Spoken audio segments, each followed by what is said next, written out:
నమస్తే అండి. నేను వాణి. నా ఛానల్ ఫస్ట్ టైమ్ చూస్తుంటే ప్లీజ్ సబ్స్క్రైబ్ చేసుకోండి. లైక్ చేసి షేర్ చేయండి. నా మనసు పార్ట్ 3. సరోజ కోపంగా చూడసాగింది ప్రకాశం వైపు. ఇప్పుడు కూడా నీకా భయం అక్కర్లేదనే చెప్తున్నాను. నీ చెల్లెలు ఒట్టి తిక్క శంకరమ్మ. రేపో మాపో అది పురిటి మంచం ఎక్కి కూర్చుంటే సరోజకు కోపం ఆపుకోవడం ఇక చేత కాలేదు.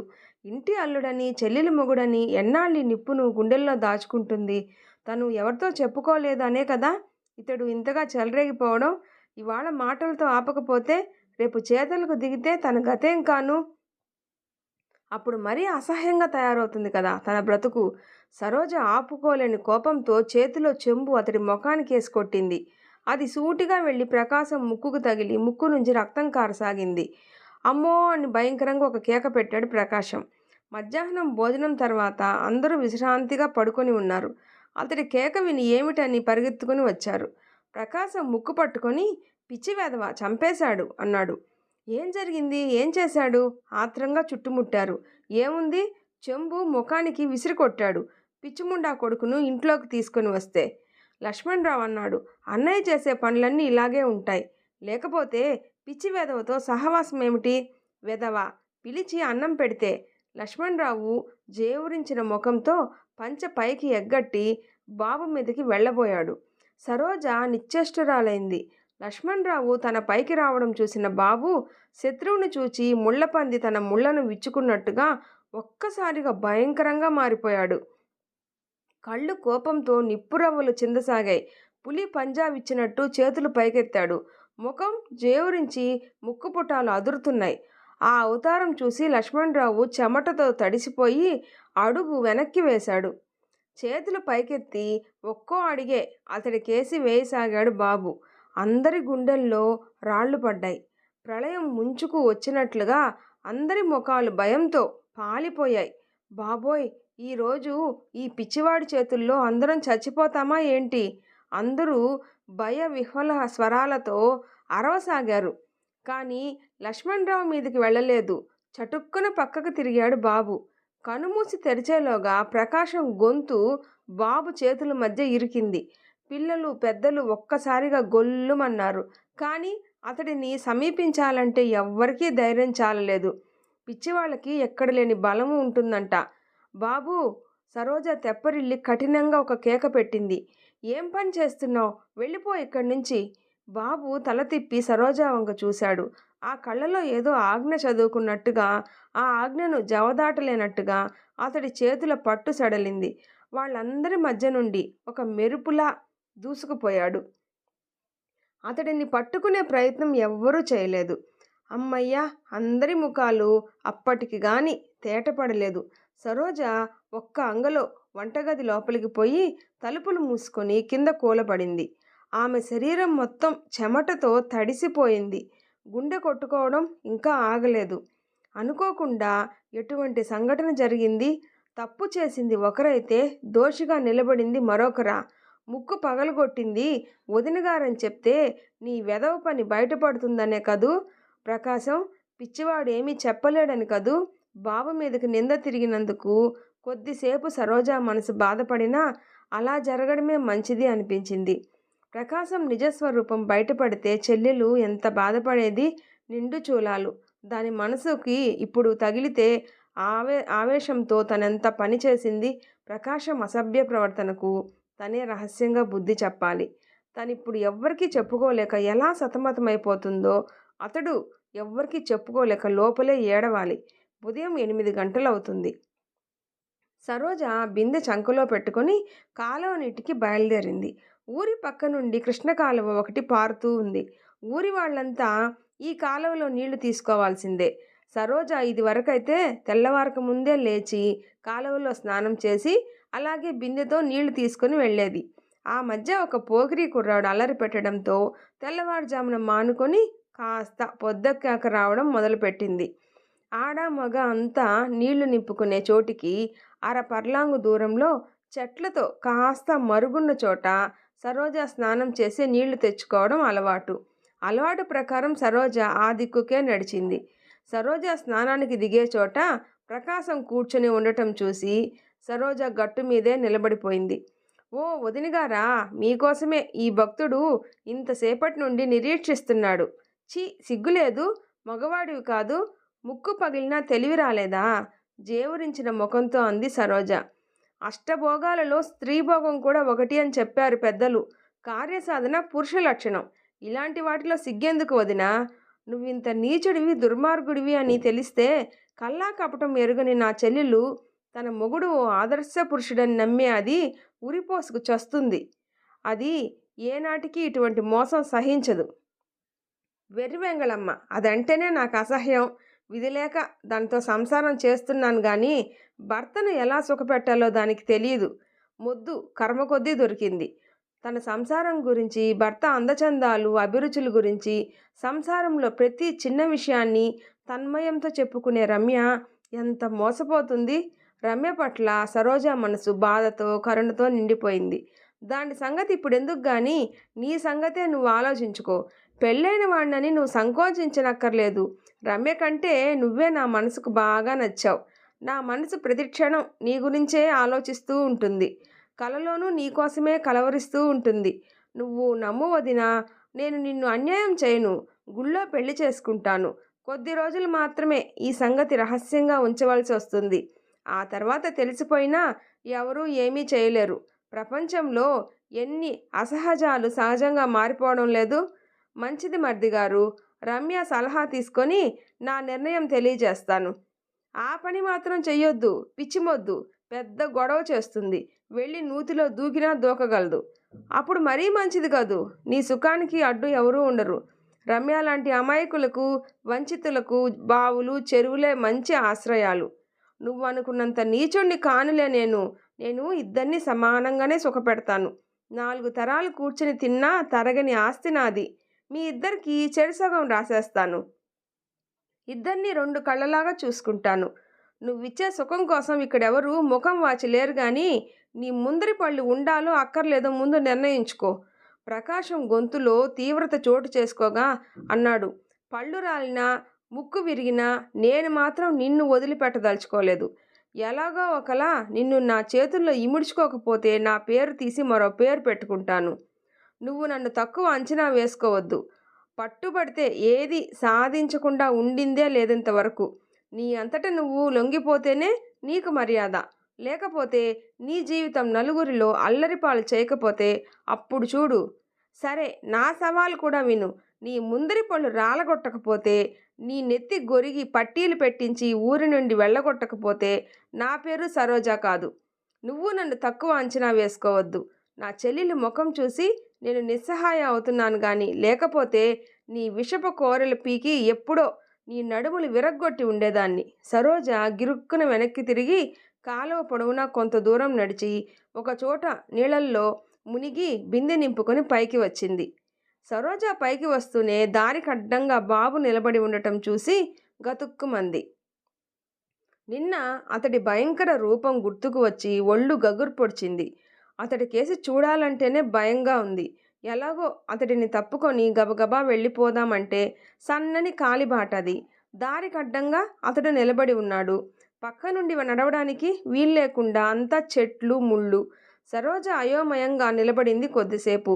తడి ఒంటితో, నిండు బిందె బరువుతో ఎంతసేపు నిలబడుతుంది? బాబు, కొంచెం దారి వదులుతావా? అంది గొంతు పెగల్చుకొని. అతడు విననట్టే నిలబడ్డాడు. అతడి కళ్ళు మాత్రం సరోజను ఆపాదమస్తకం వీక్షిస్తూ ఉన్నాయి.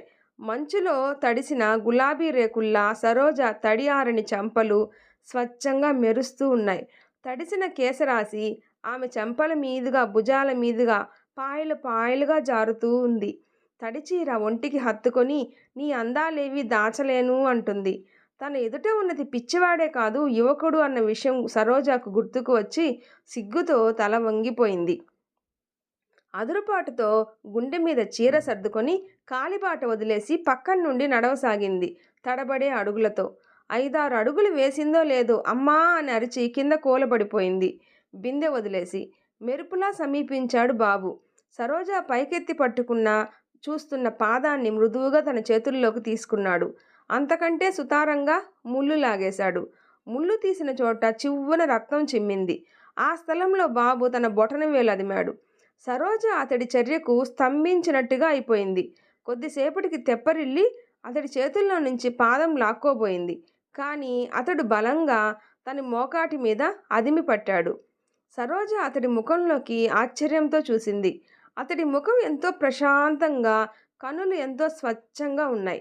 గడ్డం మాసినా ఆ ముఖం ఎంతో సుందరంగా ఉంది. బాబూ, నిజంగా నీకు పిచ్చి లేదా? అందరూ అనుకుంటున్నదే నిజమా? సరోజ గొంతులో ఆతృత తొణికింది. బాబు ముఖంలో రంగులు మారిపోయాయి. చటుక్కున ఆమెను వదిలేసి లేచి చేతికందిన రాయి చేత పట్టుకొని పరిగెత్తాడు, అర్థం కాని భాషలో ఏమిటో అరుస్తూ.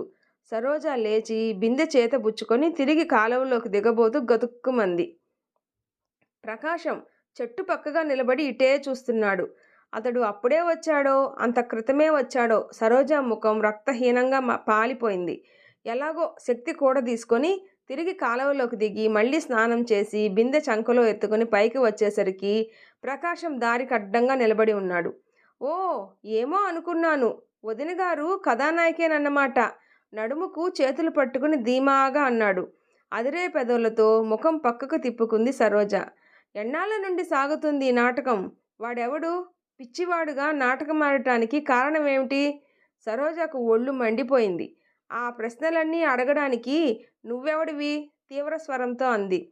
మీ ఇంటి అల్లుడిని, మీ ఇంటి పరువు నిలబెట్టవలసిన వాడిని. మా ఇంటి పరువు నిలబెట్టవలసిన అవసరం నీకేం లేదు. పెద్ద వీరుడివి, బయలుదేరావు గాని దారి వదులు. నువ్వు చెప్పకపోయినంత మాత్రాన వాడెవడో తెలుసుకోకపోను. వాడి నాటకం నీ నాటకం కట్టించకపోను. నీ జుట్టు నా గుప్పెట్లో ఉంది అన్న నిజం మర్చిపోవద్దు, గర్వంగా నవ్వుతూ అన్నాడు. దారి తొలగి నిలబడి ఇప్పుడు దారి వదిలినా ఇక ముందు వదులుతాను అని అనుకోవద్దు. ఇల్లు ఎలా చేరింది సరోజాకి స్పృహే లేదు. ఒంట్లో చెప్పలేనంత నీరసం ఆవరించుకుంది. తను చూసిన దృశ్యానికి ఎటువంటి రంగు పూస్తాడో, ఎటువంటి కథలు అల్లుతాడో కదా ప్రకాశం. అన్నయ్య వెంటనే నమ్మకపోయినా అతడి విషప్రయోగం ఊరికే పోదు. అన్నయ్య మనసులో అనుమాన బీజం పడకపోదు. ఈ పిచ్చివాడు ఇంకా ఏ ముప్పు తెచ్చి పెడతాడో, ఏ విపరీత సంఘటనలకు కారణమవుతాడో. ప్రకాశం తన ప్రాణానికి యముడిలా, కీచకుడిలాగా కనిపించసాగాడు సరోజాకు. కాళ్ల పారాణి ఆరకముందే కొద్ది గంటల ముందుగా తన మెడలో మాంగల్యం కట్టినవాడు చచ్చిపోయాడు. ఆ క్షణంలో అతడిని తనే మింగి కూర్చున్నట్టు అందరూ అనవలసిన మాటలన్నీ అన్నారు తనను. ఎలాగో అన్నయ్య నీడన తలదాచుకుంటూ ఉంది. ఒక విధంగా నిశ్చింతగానే గడిచిపోతూ ఉన్నాయి రోజులు. ఇప్పుడు ఈ ప్రకాశం మొదలయ్యాడు. ఈ దౌర్భాగ్య జీవితానికి తోడు కథలు, నిందలు చుట్టుకుంటే తన బ్రతుకు ఏంగాను? మధ్యాహ్నం ప్రకాశం వాళ్ళ ఊరి నుంచి మనిషి వచ్చి అత్యవసరమైన పని ఉంది అంటూ అతన్ని వెంటబెట్టుకుని పోవడంతో తాత్కాలికంగా సరోజ గుండెల మీద బరువు తొలగింది. సాయంత్రం 4 గంటలకు నిద్రలేచిన రమ్య ముఖం కడుక్కొని వంటింటి దగ్గరికి వచ్చి, టీ వేడిగా ఉందా అక్క అంది. వేడిగానే ఉంది. సరోజ గ్లాసులో టీ పోసి చెల్లెలికి అందించింది. రమ్య టీ చప్పరిస్తూ వంటింటి గడప మీద కూర్చుంది.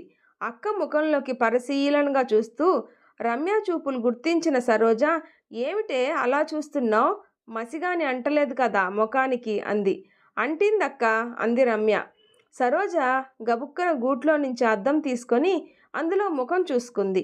ఎక్కడా చిన్న మరక కూడా కనిపించలేదు. సరోజ ఆశ్చర్యంగా ఎక్కడే అంది అద్దంలో ఇంకా ముఖం చూసుకుంటూ. అది అద్దంలో కనిపించేది కాదులే నిరసనగా అంది రమ్య. సరోజ ముఖం కాంతి విహీనమైంది. ప్రకాశం తన పరువు మర్యాదలకు నిప్పు అంటించిపోయాడు. భగవంతుడా! మంటల మధ్య చిక్కుబడిపోతున్న దానిలా సరోజ మనసు అల్లకల్లోలమైపోయింది. సాయంత్రం సరోజ గుడి నుండి వచ్చాక నారాయణరావు కూతురు 2 ఏళ్ల సౌమ్యాన్ని ఎత్తుకొని పెరట్లో లేగదూడలను చూపుతూ కబుర్లు చెబుతూ అన్నం తినిపిస్తూ ఉంది. రమ్య వచ్చి, నిన్నొక మాట అడగాలి, డాబాపైకి రా అక్క అంది. ఇదో ఈ 2 ముద్దలు తినిపించేసి దీన్ని వదినికి ఇచ్చి వస్తాను. 10 నిమిషాల తర్వాత తడి చేతులు తుడుచుకుంటూ డాబా మెట్లు ఎక్కసాగింది. రమ్య తనను అడగబోయేదేమిటో సరోజ ఊహించకపోలేదు. చాప మీద పడుకున్న రమ్య అక్క రాగానే లేచి కూర్చుంది. నిష్ఠూర స్వరంతోనే మొదలుపెట్టింది. నీ మరిది నీకు పెళ్లి సంబంధం తెస్తే చిచి అన్నదానివి, పెళ్ళంటేనే అసహ్యం అన్నదానివి, పిచ్చివాడిని ప్రేమించడం మాత్రం బాగుందా? పెళ్లి చేసుకు వెళ్ళిపోతే పరువు కాదు, ఇలాంటి తిరుగుళ్ళు తిరిగి కడుపు తెచ్చుకుంటే పరువునా? ఇవాళ ఉదయం కాలవంచున చెట్ల చాటులో నిన్ను పిచ్చివాడి కౌగిటిలో చూశానని ఆయన చెప్పినప్పటి నుండి నా మనసు మండిపోతుంది. ఈ ఇంటి పరువు ఏం చేయాలనుకున్నావు? అన్నయ్యకి తెలిస్తే నిన్ను చీల్చి కాకులకి గద్దలకి వేస్తాడని తెలియదా? పొద్దున ప్రకాశం చూసిన దృశ్యమే చర్చలోకి వస్తుంది అనుకుంది. కానీ అది ఇంత అసహ్య రూపంలో వస్తుంది అని అనుకోలేదు సరోజ. బొగ్గులా నల్లబడిపోయింది ఆమె ముఖం. గొంతు ఎండిపోయిన దానిలాగా వెంటనే మాట్లాడలేకపోయింది. చెప్పక్క, ఎందుకు ఇలా వివేకం కోల్పోయావు? నన్ను పిచ్చివాడి కౌగిల్లో చూశానని మీ ఆయన చెప్పాడా? నువ్వు నమ్ముతున్నావా అది? అబద్ధం చెప్పటానికి ఆయనకు అవసరం ఏమిటి? రమ్య కనుబొమ్మలు ముడిచింది. పైకి కనిపించేవన్నీ నిజాలు కావమ్మా రమ్య. పైకి కనిపించేదంతా మంచిది కూడా కాదు. అంతా ఏడాది కూడా నిండని ఆయన సాహచర్యం వల్ల కలిగిన నమ్మకంతో నీ చిన్నప్పటి నుండి చూస్తున్నావే ఈ అక్కను మోసగత్తిగా కులటగా నిర్ణయించడానికి వెనుదీయడం లేదన్నమాట అంది వణికే కంఠంతో. పైకి కనిపించేవన్నీ నిజాలు కావని, పైకి కనిపించేదంతా మంచిది కాదని నిన్ను చూస్తేనే తెలుస్తుందిలే. రమ్య దెబ్బతిన్నట్టుగా పిలిచింది సరోజ.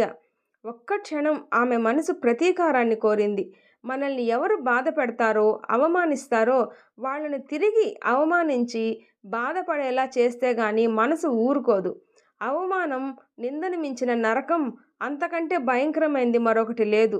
ఆదర్శ పురుషుడని, అనురాగమూర్తి అని నమ్ముతున్న నీ భర్తగారి అసలు స్వరూపం ఇది అని చెప్పేసి చెల్లెలి ముఖం ఎలా మాడిపోతుందో చూడాలి అని పిచ్చి ఆవేశం తరుముకొని వచ్చింది. కానీ వివేకం, చెల్లెలంటే ఉన్న వాత్సల్యం ఆవేశానికి ముసుగు కప్పి నోటికి సంకెళ్ళు వేశాయి. చెల్లెలి సంసారంలో విషం చిందితే తన మీద పడిన నింద తొలగిపోతుందా? భర్త పట్ల దాని మనసు విరిచేస్తే తనకొచ్చే లాభం ఏమిటి? సరోజ శాంతాన్ని కొని తెచ్చుకుంది. తనను అది బాధ పెట్టిందని తిరిగి దాన్ని బాధ పెట్టడం, కసి తీర్చుకోవడం వివేకం కాదు అనుకునింది. మరిది చెప్పింది అసత్యమని చెప్పాలని కూడా అనిపించలేదు. పొద్దున బాబు కాలువ దగ్గర తారసపడ్డాడని, తన కాలిలో ముళ్ళు గుచ్చుకుందని, కుప్పగా కూలిపోతే అతడి మెరుపులా సమీపించి పాదం నుండి ముళ్ళు లాగివేయడం వరకు నిజమని చెప్తే, పాదం ముట్టుకోవడం నిజమైతే భుజాలు ముట్టుకోవడమేనా అబద్ధం అని ఎగతాళి చేయదా? తన దౌర్భాగ్యం కాలి బాబు కాలువ దగ్గర తారసపడడం ఏమిటి? కాలిలో ముళ్ళు గుచ్చుకు కింద కూలబడితే అతడొచ్చి ముళ్ళు లాగివేయడం ఏమిటి? ఆ దృశ్యం తన పాలిట కీచకుడైన ప్రకాశం కళ్ళల్లో పడ్డం ఏమిటి? తనకింత చెడ్డ రోజులు ఉండబట్టే కాళ్ల పారాణి ఆరకుండానే విధవ అయిపోయింది. ఉత్త దురదృష్టపు జీవి. కర్ణుని చావుకు కారణాలు అనేకం అన్నట్టు ఇదంతా తన దౌర్భాగ్యం, తన కర్మ కాబట్టే అందరికీ ఇలాంటి బుద్ధులు పుడుతున్నాయి. నీ మరిది రాజా లాంటి సంబంధం తెస్తే కాలదన్నిందానివి. ఈ పిచ్చివాడు కోపం వస్తే మృగంలా తయారయ్యేవాడు. అతడి మొహం చూస్తేనే భయం వేస్తుందే. అతడు నచ్చాడా నీ మనసుకు? జవాబు చెప్పకపోతే సరిపోతుంది అనుకుంటున్నావా? రమ్య కోపంగా అడిగింది. ఇప్పుడు నా జవాబుకు విలువ ఏమీ లేదు చెల్లి. కాలం చెప్తుంది జవాబు. నిజానిజాలు నిలకడి మీదే తెలుస్తాయి. ఇప్పుడే జవాబు రాబట్టాలని ఆవేశపడకు. నీకు తెలిసిన రోజు నిన్ను చూసి నేనే కాదు ప్రపంచమంతా జాలి పడుతుంది, సరోజ నిర్వేదంతో అంది. ఆ తర్వాత అక్కడ నిలబడటం అనవసరం అన్నట్టు కిందికి వచ్చేసింది. మదమెక్కిన ఆడది మామూలుగా ఎలా మాట్లాడుతుంది? రమ్య కసిగా అనుకునింది. తనను చూసి ఇది జాలిపడడం ఏమిటి దీని మోహం? ఆలయం మెట్లు ఎక్కుతున్న సరోజ మండపంలో స్తంభాన్ని ఆనుకొని కూనిరాగం తీస్తున్న బాబును చూసి గతుక్కుమంది. ఎక్కడివాడో, ఎందుకు వచ్చాడో, తన జీవితం అపనిందల పాలు కావటానికి కారణమవుతూ ఉన్నాడు. మతిస్థిరం లేని ఇతడికి ఎలా చెప్పాలి? ఏ భాషలో చెప్తే తన కష్టాలని ఇతడు అర్థం చేసుకోగలడు? సరోజ ఆవేదనగా నిట్టూర్చి పూజ, ప్రదక్షిణ, నమస్కారాలు పూర్తి చేసింది. బాబు ఏదో సినిమా పాట వికృత స్వరంతో పాడుతున్నాడు. సరోజను చూసి కూడా చూడనట్లుగా తన ధోరణిలో తను ఉన్నాడు. సరోజ ఒక్క నిమిషం కూర్చొని లేచింది. సరోజ ఇల్లు చేరిన 10 నిమిషాల తర్వాత, సరోజ ఆకులో కాస్త అన్నం పప్పు తీసుకురా అమ్మా అంటూ వీధి అరుగు మీద నుండి కేక వేశాడు నారాయణరావు. సరోజ ఆకులో కాస్త అన్నం పప్పు తీసుకొని బయటికి వచ్చింది. వాకిట్లో బాబు నిలబడి ఉన్నాడు. సరోజ కోపం తెచ్చుకొని, నువ్వా? నీకు ఈ ఒక్క ఇల్లే ఉందేమిటి అంది. చేతులు పట్టు, తీసుకెళ్ళి కోనేటి దగ్గర వెళ్ళి తిను పో. కానీ బాబు చేతులు చాపలేదు. తీసుకోవా, మరెందుకొచ్చావు? నారాయణరావు సానుభూతిగా, బిచ్చగాడో బికారివాడో కాదమ్మా, గొప్ప ఇంటి పిల్లవాడుగా ఉన్నట్టున్నాడు. దురదృష్టవశాత్తు మతి చెడి తిరుగుతున్నాడు పాపం అన్నాడు. తర్వాత ఏం జరుగుతుందో నెక్స్ట్ పార్ట్లో తెలుసుకుందాం. నా వీడియో నచ్చితే ప్లీజ్ సబ్స్క్రైబ్ చేసుకోండి, లైక్ చేసి షేర్ చేయండి. Thanks for watching.